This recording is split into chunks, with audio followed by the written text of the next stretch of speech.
Correcteur News TV. Correcteur News TV. Awande correction, il y a ba news tout. Donc Awande on assure quoi. Suivez Correcteur News TV.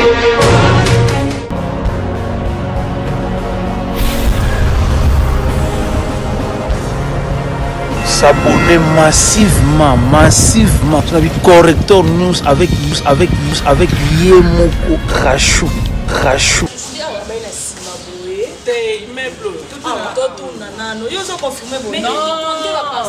bapesaki omoni ndenge alobelaki explication apeselaki fezaka eza mpe ya sika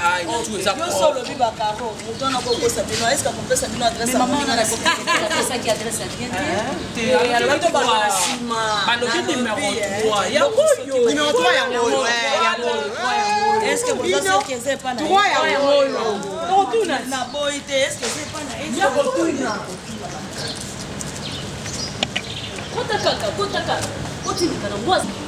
Vous êtes sûr? Mais on va demander la question. C'est la seule porte que nous avons.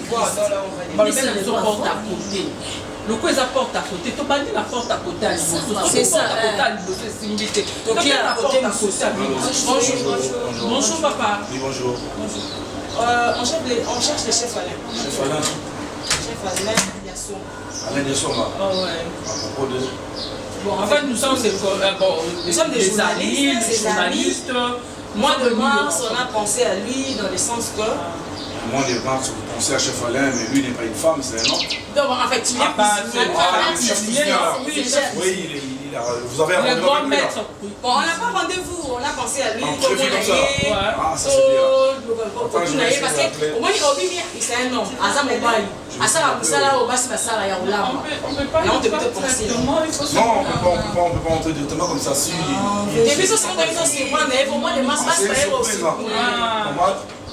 C'est bon. Merci. Ça va. Oui, bien marché. Moi, les mars, hein. Vous arrivez comme ça? Oui.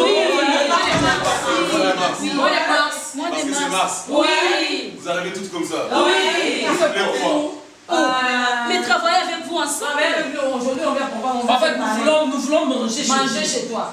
Manger. Oui. Préparer, manger. Non, manger, c'est manger. Les clients disent que moi, les masques, moi, ça ressemble à ça. T'es comme ça. Si.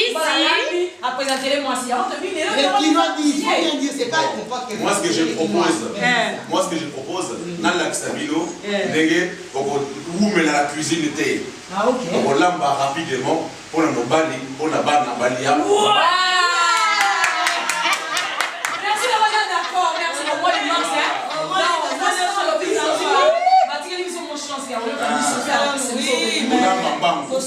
Bon, ok, d'accord, on vous attend alors. Nous sommes installés. Oui. Comprenez déjà.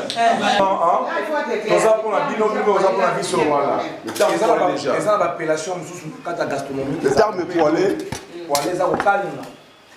le terme de tout. Je prends un golo. On n'a pas encore nettoyé. Pour vous, comment on peut le cuisiner? 15.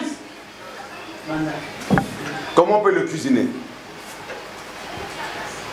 Mobile Nayo, Aouti Moussala, il a 1 heure de temps. Il a juste 1 heure de temps. Les enfants quittent l'école. Bon, ici à Kinshasa, c'est vrai que l'école, ça finit à 13 heures. Nous en Europe, l'école, ça finit à 12 heures. C'est la pause. L'enfant, il rentre à la maison, il mange et après, il repart à l'école. Donc, maman, tu as 1 heure pour cuisiner un plat. Je l'ai pris exprès, sans le faire nettoyer. Je prends encore un autre. Vous voyez? Il est là. Ngolo. Nachi awa. Bomona. Okolambaye ndengeni. Les idées? Debola Makaka. Comment on l'a mbaye? Mais, est-ce la mbangue? Comme ça va nous prendre du temps, on ne va pas.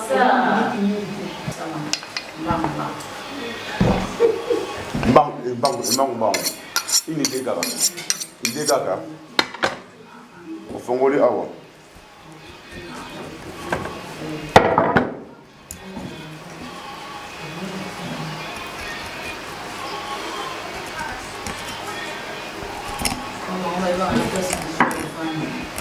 Exactement.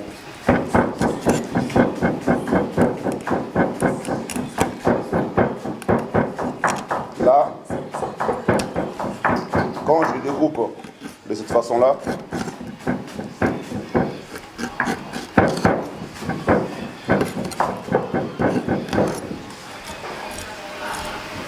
je récupère un filet. Un filet? Il y a mon filet. Un filet. Filet de ngolo. Je pas les arêtes, tous les arêtes sont rester ici. Tu vois? Ça, c'est une première méthode. La deuxième, la rose va broyer.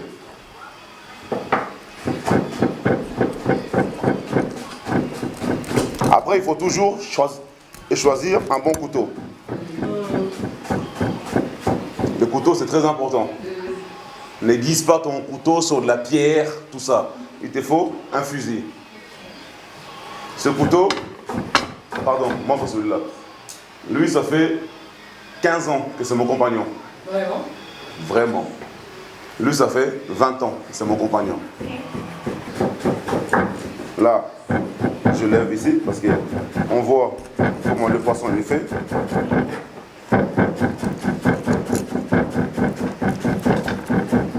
Et c'est après que le nettoyage va pouvoir se faire aisément. À l'eau chaude, à l'eau froide. La façon on aura choisi.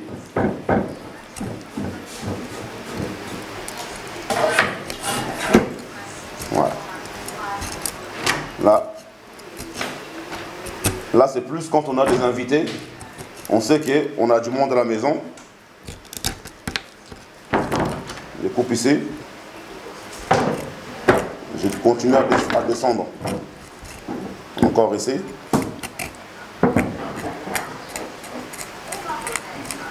Pour arriver jusque en bas des arêtes.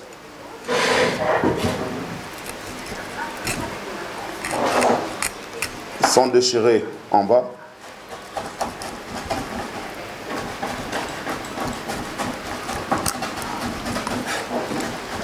Voilà. Mon doigt est dépassé. Je viens ici. Voilà. Je coupe ça.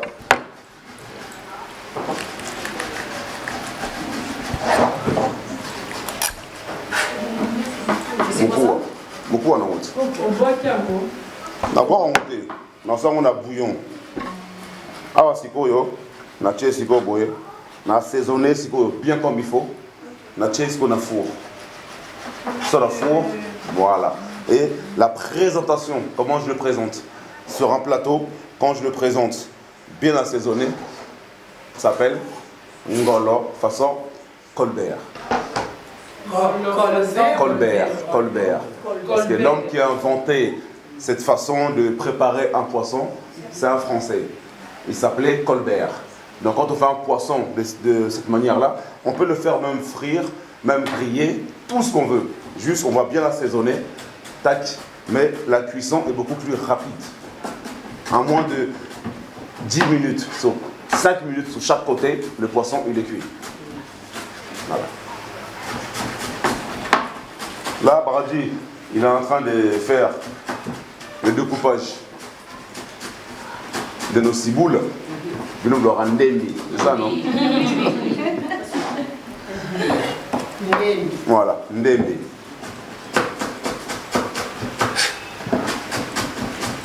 Après, ça vaut d'essayer. Hein. Moi, j'aime pas trop les spectateurs. J'aime aussi qu'on essaye. Tu vois? J'aime bien qu'on essaye. J'aime bien que les gens se tentent un petit peu à tout. Bon, pour le poisson, là on a vu. Passe-moi une planche à plat. Maintenant, j'aimerais bien qu'on voie pour le poulet. Je laisse Brady vous montrer. Ah, c'est vraiment poulet. Bon, lever un poulet. Quand on dit lever un poulet, vous comprenez quoi? On me tourne là. Lever un poulet. Lever un poulet. Vous comprenez quoi? Le blanc de poulet, je prends les blancs de poulet, le pilon. Lever un poulet pour le moment, pour pas tailler. Quand on dit lève-moi un poulet. Ouais, il faut le bagarre. Vous avez la liberté Il y d'expression. a combien de morceaux dans un poulet? Des fois 12, 10. Hein? C'est 6. Parfois il y a 4, il y a 6. Il y a 6. lokola bakinoa non je maman zonambela pa nyonso ya biloko oyo azoyebisa biso toyebisa mpe oyo biso tozalaka mpo bakobenga na fete moko boye oza maître ordinaire outi so poto ye awa mais mama déjà awa ayebi déjà ke ndenge naza boye soki nabengi neti na bango bakendaka kambela bango basobe bango soso moko badivize yango 10 morceaux so azoyamba bato ya spécial adivize yango 8 morceaux so ekomi bato moko boye ayebi ke baza bato na ye akosala yango 8 morceaux soki azokalkule ke 6 akokalkule ke na 100 personnes nango il faut nasomba combien de soso po epesanga motu nyonso alia morceau ya monene monene na sens wana nde biso tozolobela 6 12 yango moni oyoki Mais yoza professionnel, yoza professionnel. Nga na bengi yo, yoza professionnel. Eza tes clients ou t'as commandé yo. Oza professionnel. Tu connais ton travail. Le client te dit lambelanga soso. Client mon koto azala ba invité na ye. Bon, donc il est plus direct. Au moment la différence est nini. La différence est qui tu es. Tu travailles pour la cité ou tu travailles pour le ministère. C'est ça la différence. Moutawa Foutayo $1 ou Moutawa Foutayo $30. Apéritif. Même dans qui traiteur, tu vas commander yo, pilon. Ensuite, aux anaba, suprême de poulet. Oh, suprême de poulet. Là, c'est bon. Pour soignon sont Eza. Eza suprême. On cause même épinard. Au côté nakati. Au kalignan. Sel, poivre. Pas plus. Le poivre de chez nous. Le poivre de Kivu. Tozanango, poivre à Kivu. On a le poivre de chez nous. Le poivre de Kivu. Tochango boye. Tac, au kaligné. Voilà. Suprême de poulet. Maintenant, si tu enlèves la peau là. Si tu enlèves la peau, ça devient quoi? Échanger et commis blanc. Un blanc de poulet. Un blanc de poulet. Tant que tu laisses juste la peau, c'est suprême. Ce qui permet, pendant la cuisson, on se demande, pour ce oyo, ça va devenir croustillant. La chaleur va rentrer tout doucement à l'intérieur. À la finale, quand tu vas goûter, même ton poulet, la cuisson d'un blanc et d'un suprême, c'est différent. Combien d'épinards? Tout ça, la ramon de Guinée. Tant que je moi le poteau, je sais pas quoi ça. Papa na show. Tolobi boy. So nakati boy. Nakati ye boy. Loka. Ozo gangai na sukolika boy. Et silika boy. Kokata été. Parce que Meli boy, c'est de l'acier. C'est de l'acier. Quand l'acier rencontre des vitamines, ça enlève ses valeurs nutritives. Gardez les légumes. Vous dans la bonne santé. Non, mais si nous sommes 4 légumes, et ça m'a bé. Moi, je cuisine même avec Chef Brady. On utilise des choses en bois. Nous, bien sûr, regardez, vous surtout dans le jardin. Date les 15 mois de la femme. Donc, aussi la thé. Toujours là, c'est mon manding, basala pinard, toujours na tombé de pinard. Tombé de pinard, tout ça, on le lengi. N'est que donc la rapondu. N'est que donc la rapondu. Dans le katango, bah mitou oignon surtout. Et quand t'attends zité mon côté, donc quand mitou ya pamba. Il y a un monde tout ça là, l'élo tombé de pinard. Na badi, on a ezali tranche na biso ya liboso pour la maman. Maman, vous savez la nango mwambango. Chez Brady, si kokata ah. Là aussi si kokata mbisi na. Mais ça m'a mai wana. Bassi les ana sur. Eh, Moussa, grand cuisinier.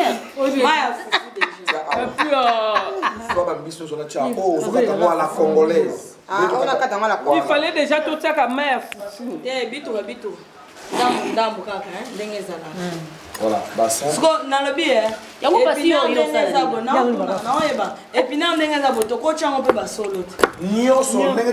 congolaise.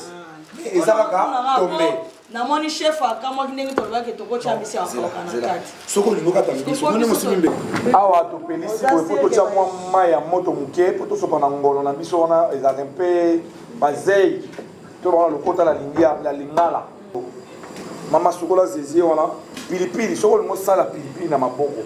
On pakoli huile, mafuta na maboko na o. Pilipili au soir ode. Ok. Donc on simba yango patati patata aussi ko tout yango okanisipe. Awa soso to kataki wana. To tiango na nzungu no. Na zwindambu ya matungulu na bwaki.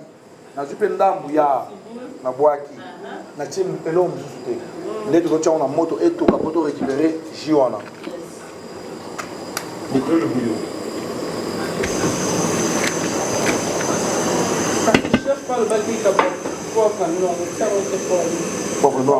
Les gens ont dit.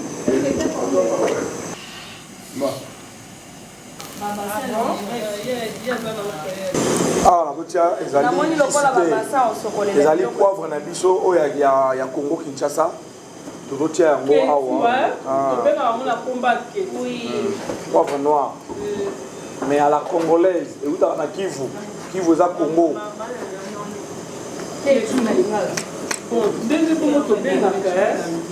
Libaya petala, toujours ça la mine ba pince, pour les baguettes chinois. Ça la yango pour éviter ba biloko ba convenant monsieur ya na tol, na nzungu, pe na lutu. Lutu ya libende.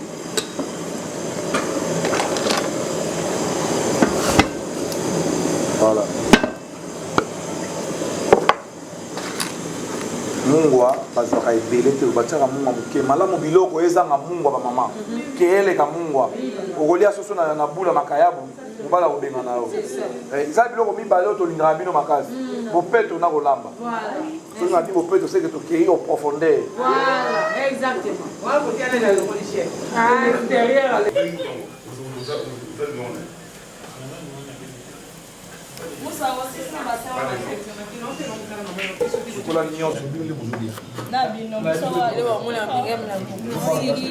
bamama bamoni ndenge mai euti na réchaud tokiti ome eza moto makasi te eza moto moko tiede Na français na lingala. moto moko ya ndenge wana ekoki kosilisa te donc oza na facilité ya kosimba ozosukula sikoyo mbisi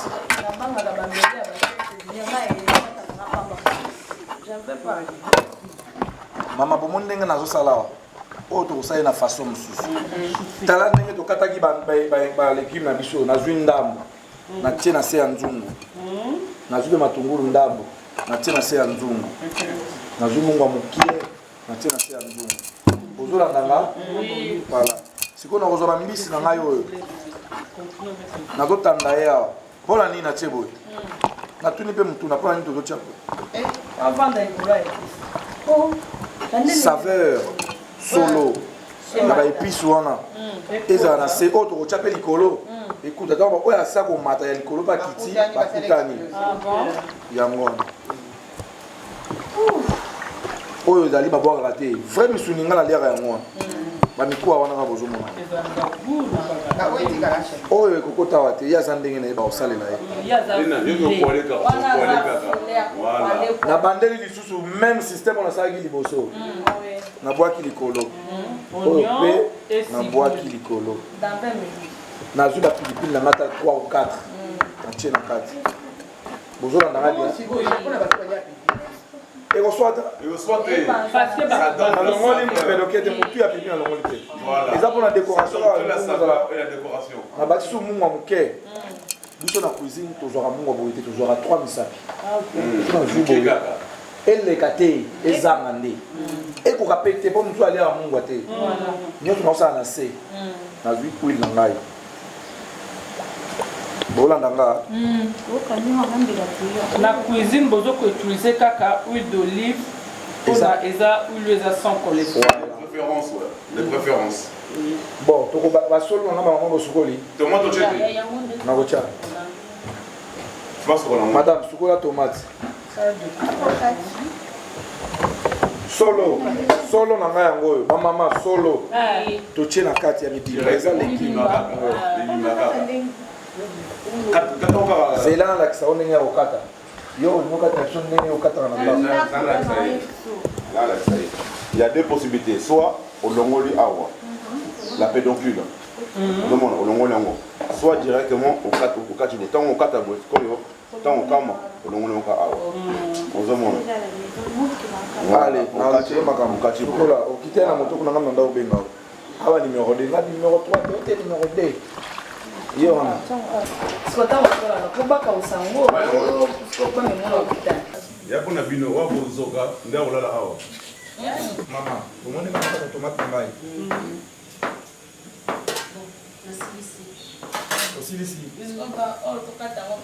azala na mafuta na ye yango tokotya mafuta moke eza na bato mosusu baliaka mafuta mingi te moke kaka mosusu mpe aliaka ne mafuta te alors kotya yango apo ezala mwa saveur otie awa yeshi awa mai oyo tokisaki mai ekiti basopaka mai likolo boye te mpo bui nyonso soki ekolonga yango donc yo fo sopa kaka na pembeni mwa quantité ya mai ozalaki nango deja wana ezali ndenge bango bokosalaka na ndako bochange système ya kolamba mpe. Après avoir préparé, il faut maintenant dresser. Le dressage aussi est important. Oui, là-bas. Mais oui, il faut le monnaie. Ok, merci. C'est là dans l'acception. Kalinga ba légumes na ngai na tsi sikoyo mafuta mke na moto na pikadogo wapi matungulu bokate ngai na bani na matungulu na tie matungulu juste matungulu Quoi les tapamba? Quoi les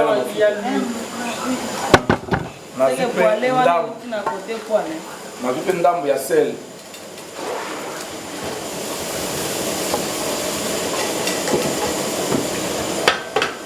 aubergine ana nango doza mama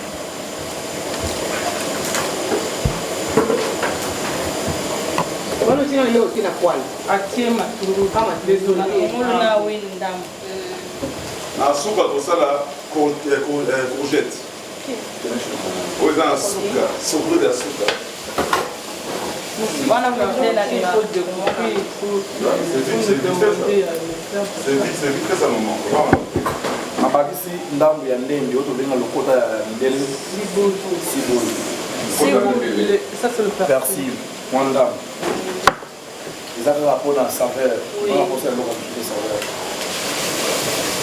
nayebi teke yo osala ndenge na osala boye yo na ndako ozala lutu no ya libaya ozala lutu ya libaya lutu ya libaya ezalaka bien mpo ebemisaka nzungu te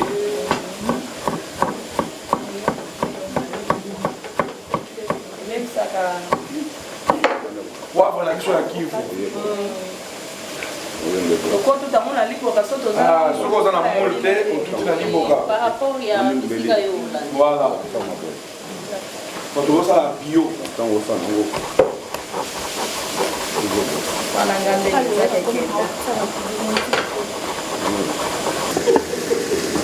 soki ozobalola na nzungu na moto eza na réchaud basimbaka kaka oyoki oprotege biloko mobala olia soki te otiomboko toyo non pas pour égliser le temps. Abonnés, tout ça c'est le 8 mars. C'est pas moi là, j'allais. Comprenez mon émotion. J'ai fait ça à la maison, mais ça là. Le 8 mars. C'est le 8 mars. C'est là où tout a commencé. Hein, madame? Et bandana le premier? Le 8. Donc, bandana le 8, le 31.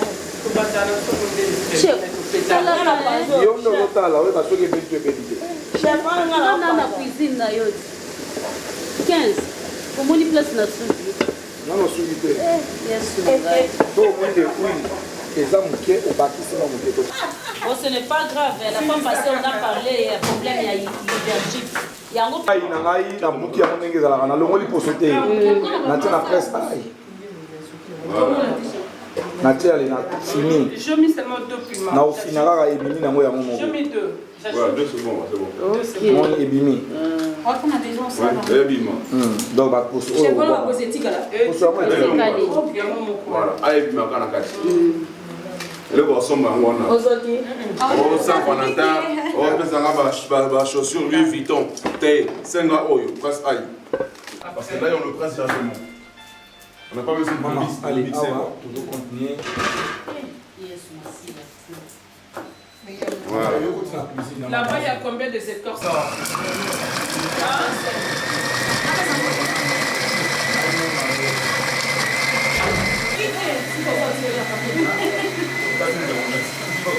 tobandaki yango ndenge nini todongolaki yango lokola pondu totie mafuta na moto tozwi tombele pinanga tobandi kokalinga ye ndenge bosalaka matembele à la congolaise voilà totiaka matungulu te totiekaka huile baguette chinois po eza mpo na ngai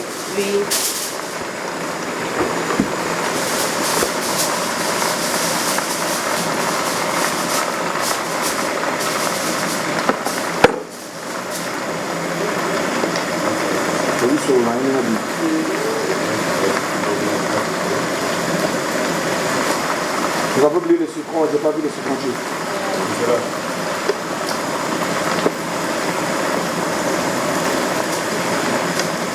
C'est où mon nom, non?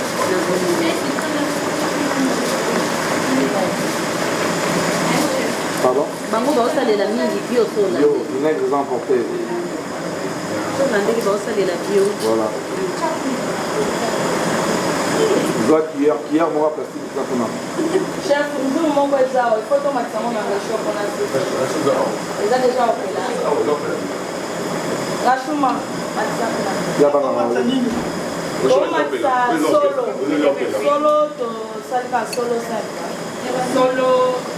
Légumes à la congolaise. C'est ça, les légumes à la congolaise. Quand on parle de légumes, et bien là qui veut rater les légumes, il y a la difficulté. Bah, oh, je vous montre, ça va légumes. Ah, pour un épinard. Voilà, t'as là. T'as là. Où est-ce ensemble? Oh, tu es ensemble, t'as là.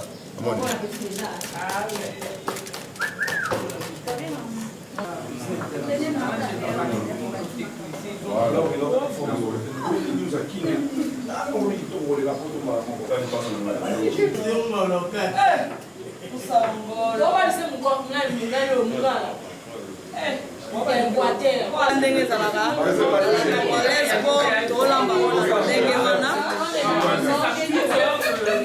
le chef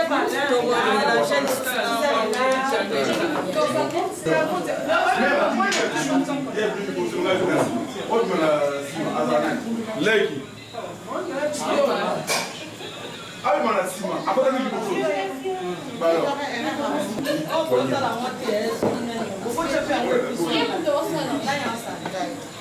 ZG, hein, au niveau ça va. On a sauté.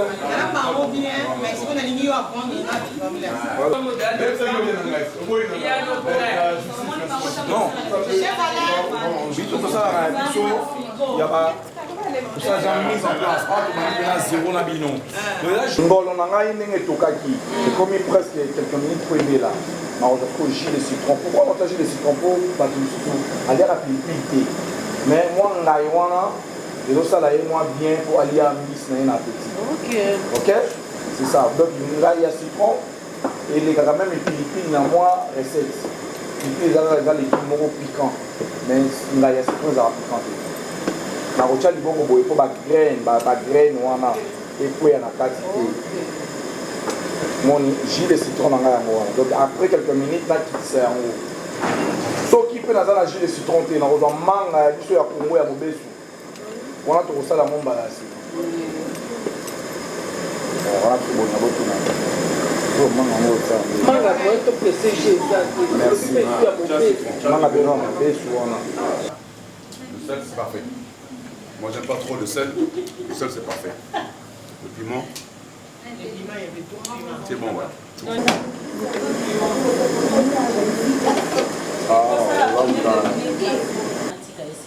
Déjà la présentation c'est beau à voir. Ce sont nos épinards sautés déjà presque à la fin. On va mettre en frais. Yayot.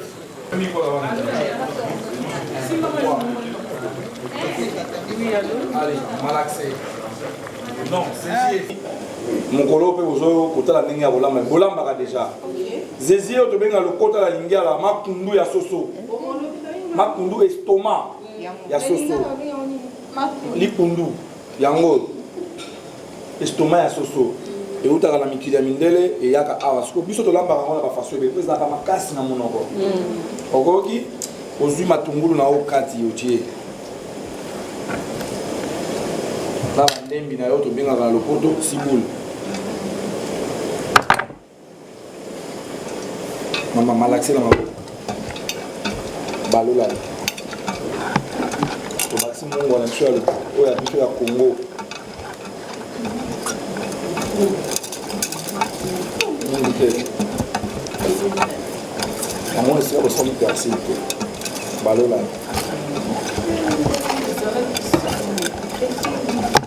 persil balola ye azalaka apelaka oyo baitali babengaka adente azalaka planton na monoko boye mwa crancran wana esalaka moto akango elengi lisusu makasi yo balela omeka soki mungu ekoki okokoka meka soki mungu eyokani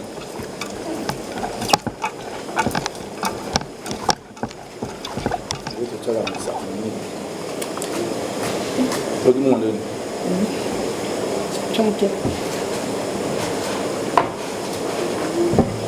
toujours des princes.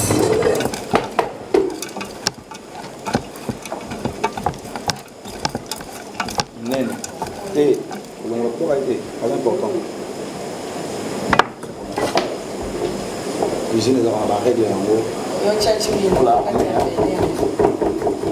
Pour ça, la haché, il y a persil. Persil était comme un vide dans la ville, avec ça, nion surtout. Ils sont moins chers. Les légumes moins chers, mais dans la saveur à ma casse. Après, on a un peu et le but est que le roi a quatre ans de belé boé, on a retiré mon nion sur mon thé. 4 ans de belé pour nous en misala, nous avons besoin d'en voir. Table de la santé. Malaxé. Table de nous sommes là, ma santé, la salle, on peut faire une sachet poubelle. On va aussi dire, vous avez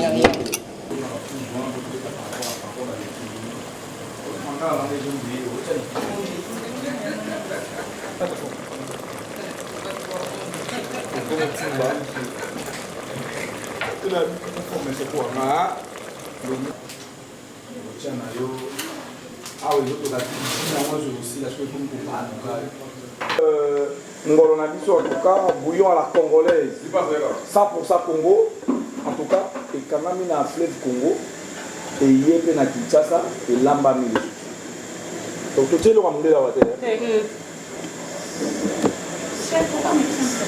na kati ya mosapi ya suka oyo mpona nini mosapi oyo na maboko na biso ezalaka propre koleka mosapi ya suka ezalaka te mosapi nyonso esalaka misala mais ye azalaka un peu faible donc atouche rarement salite mingi te yango tozalaka habitude ya komeka na mosapi ya suka mungwa kaka na jus wana eyokana supu te supu ezalaka mosusu jus mpe ya mosusu quand on dit fais moi soupe de carotte donc ça soupe ya carotte obelaka na kati ya ngolo ndenge bozali komona ngolo oyo ezali nango ya bouillon na kati ya ngolo tokotisaki kaka solo tokotisaki piment tomate paumé ciboule oignon mpe na mwa sel mokie babandaki ndenge nini mpona kogarnir ngolo na biso épice batiaki na se mpe bongo aklasaki ngolo likolo ya bépice wana mpe abatisaki épice mosusu likolo juste mpona kopesa saveur na ngolo donc bépice oyo ndenge ezalaki ya se ere ekomata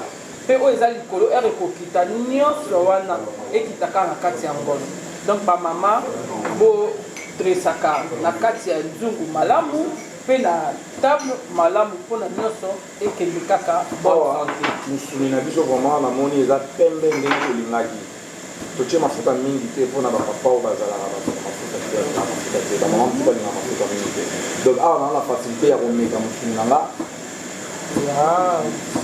tona odela kitoko boba po ye mkalambaki nga na kolinga naoka bino soki ebimi mabe bolobi ebimi mabe na motuna tomoni banda kotiaki mbisi oyo na moto tina ndenge bosilisi tomoni kofinika mite Mais depuis que la bande a moi, mais j'ai rappelé que moi, c'est là, la fini quitter avec moi, c'est ma langue. Est-ce qu'on a dit que fini quitter, c'est la bande na koyi kozongisa mokia wana mama motuna wana ezali mpena kitoko na koyoka nasepeli na motuna wana mingi omoni biso babantu tozaka mama alobaka mama asalaki boye epoke bamama bazalaki telefone mpe yalaki te donc technologie lokwa mindele bazochange kuna na poto biso mpe na kisasa tozochange mofinuku soki ofiniki ye boye ezotoka ebotaka mai moko awa mai wana toyebaka te ezalaka mai nini eza liquide liquide wana eutwaka na vapeur ezobeta awa ecreye mai wana ezozonga so na biloko yango monaka biloko mozolambi elali na lobi epoli mpona ebolaka matière basalelaki mifino ezozonga na kati alors okofinika yango soki osisi kolamba oservir motu mpe avo ozipa yango fo mpena chaleur ekita l'évaporation, la vapeur, goût naturel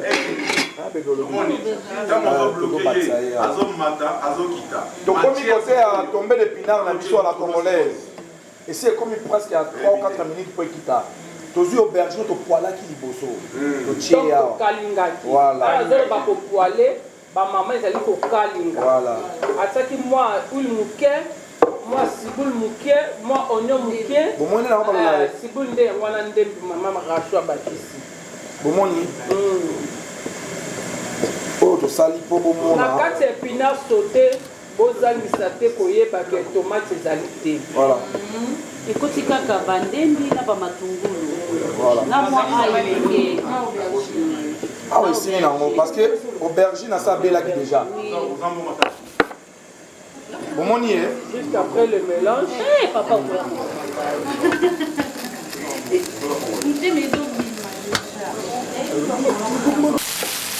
olamba te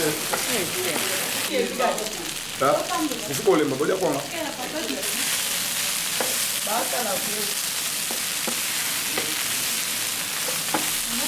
ozi mongo na ye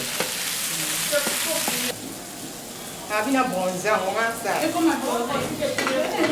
doré ese nazopase yango na mai eza bakikalungu moko ezalaka bongo na kopangusa ye kaka donc naosala mpe lutu ya libende te mpo na nini nabebisa ye boye nakozonza mpe na basani. Celui qui voit ça comme une promotion est allié. Moi je vois ça comme une marque de respect. 20,09. C'est tout. 20,09. Moi demain si je fais un produit, moi na content de l'amba foufou.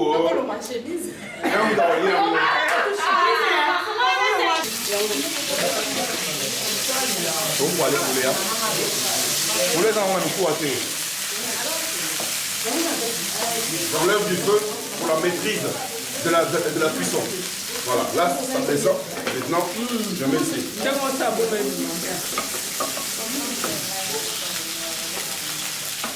eza makasi il faut pas botia mingi si botiango mingi eyokana makasi. Service à 4 mains. Donc, deux chefs qui travaillent en même temps. Voilà. Là, dans goûter et je valide. Par rapport. Yeah. On est ensemble. Voilà. Merci. Merci. Voilà. On balance. Tiens. Par rapport. Bien. Voilà. Je mets un peu. Voilà. Oignon. On balance.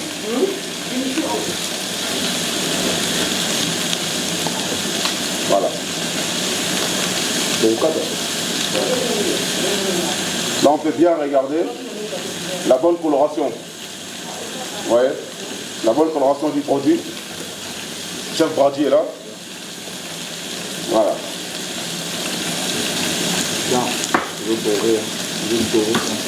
On dort bien la volaille, bien le poulet, pour avoir un résultat assez croustillant. Toi, tu as dit quoi? Moi, j'ai dit maintenant, on cherche un résultat, c'est croustillant. Alors, ensuite, on cherche maintenant, à atteindre des saveurs qui dépassent vraiment l'imaginaire. Vous voyez? Je dépose.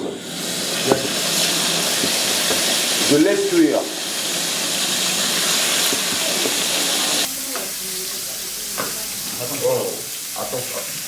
Attention, on le fait bien baisser. Voilà. Voilà. Que la peau croustille bien comme il faut.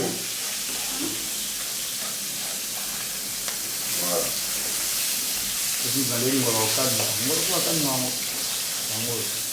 Voilà. On laisse bien griller. On mélange bien comme il faut. On laisse. L'huile continue à chanter. On dit l'huile chante ou le beurre chante.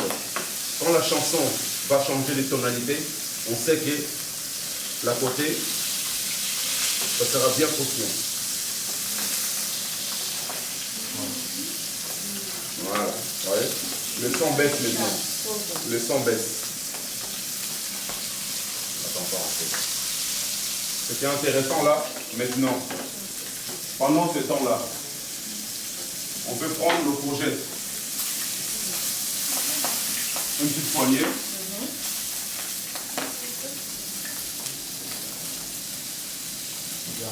et on jette avec. On rajoute les poivres sur nos courgettes. Voilà.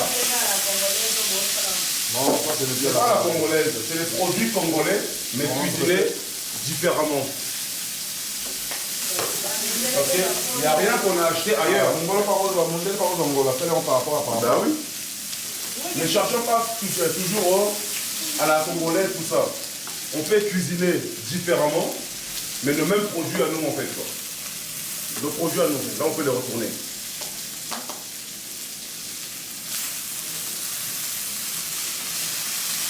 Voilà. Avec la pomme, bien croustillant. Vas-y.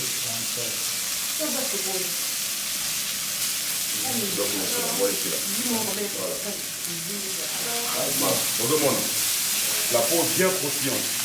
Et quand on dit à 4 mains, c'est exactement ça. Les légumes vont cuire en même temps.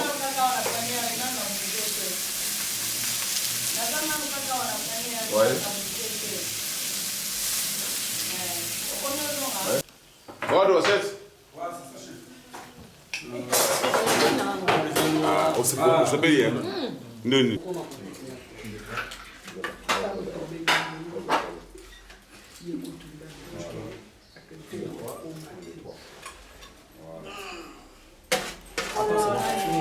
C'est encore fini là.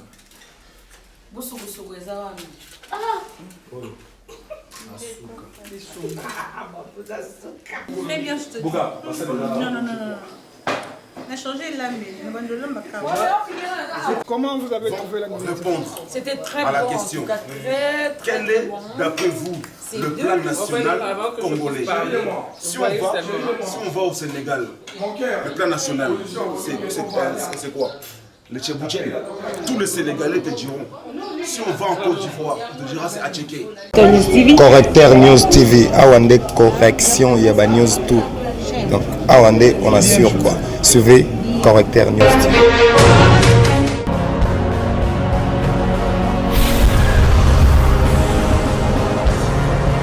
S'abonner massivement. Tu as vu Correcteur News avec Yemoko Krachou.